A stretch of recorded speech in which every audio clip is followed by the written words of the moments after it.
Saron'ny zandary eo amin'ny brigady jamanjary Nosy be sy ny vahoaka ireo namonjy sy piraitsim-kombakomba nahafaty ny vazaha iray antsoina hoe Gérard Weber, 18 taona, tompon'ny trano fandraisam-bahiny Le Dauphin, tao an-tany ny volana martsa lasa teo, tokony ho tamin'ny fito ora sasany ariva. Kapoka vato ny namono azy tao an-tranony raha mbola nijery tele ny teratany vahiny. Raha ny fanadihadiana natao, niditra ireo mpanao asa ratsy, nanao ny asany ary lasany tamin'izany ny tele écran plat iray, ordinateur iray, telefônina portable misa 3, box wifi iray, fanalahidiny sambo ary ny taratasin'ny fiara. Lava sy nanano sarotra ny fotoana nanaovana ny fikarohana hoy ny eo anivon'ny zandary. Antony, maro ireo nahina ary foko iray ireo nanao ny ratsy ka ny fanafina ny marina.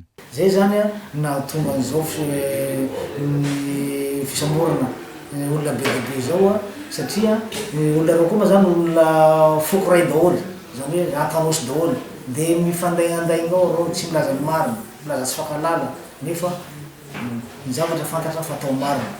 Satria mbola ny olom-bitsy ao amindreo ihany koa no mandeha source anay ary sura, ary zay nahafantarana fa ny telefôny anankiray a de tena nampiasana io sojabisinao marina, ary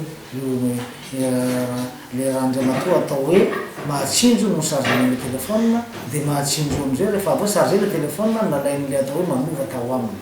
Ary maiky izy fa chargé atao aminy le telefôna ary maiky ny manova. Tanteraka izao fitsamborana izao no ny fiaraha-miasan'ny zandary sy ny vahoaka. Tamin'ny andro voalohany, olona 7 ny voasambotra ka natolotra ny fitsarana. 2 andro taty aoriana, voasambotra ihany koa ny roalahy isan'ny nanao ny famonoana sy nahafaty ilay mpandraharaha teratany vahiny. Mbola mitoy anefa ny fikarohana hatramin'izao fotoana. Mino zany fa misy didy misy fanapahan-kevitra mifanaraka tsara zava misy fa le taloha zany le taloha reo a nohon'ny reo mifampikasoka farany tambatopolahy zany de tsy maintsy reo naterimany ary tsy maintsy reo mitazony fitsarana.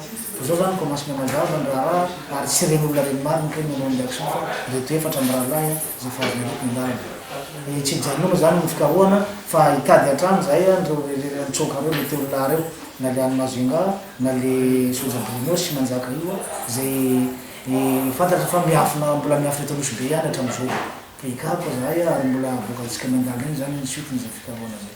Mbola maro araka izany ireo olona karohina manoloana ity famonoana mpandraharaha teratany vahiny tao Nosy be ity. Angatahana hatrany ny fiaraha-miasa amin'ireo olona tsara sitrapo, hoy ny eo anivon'ny zandary, ahafana mamerina ny filaminana eny anivon'ny fiarahamonina.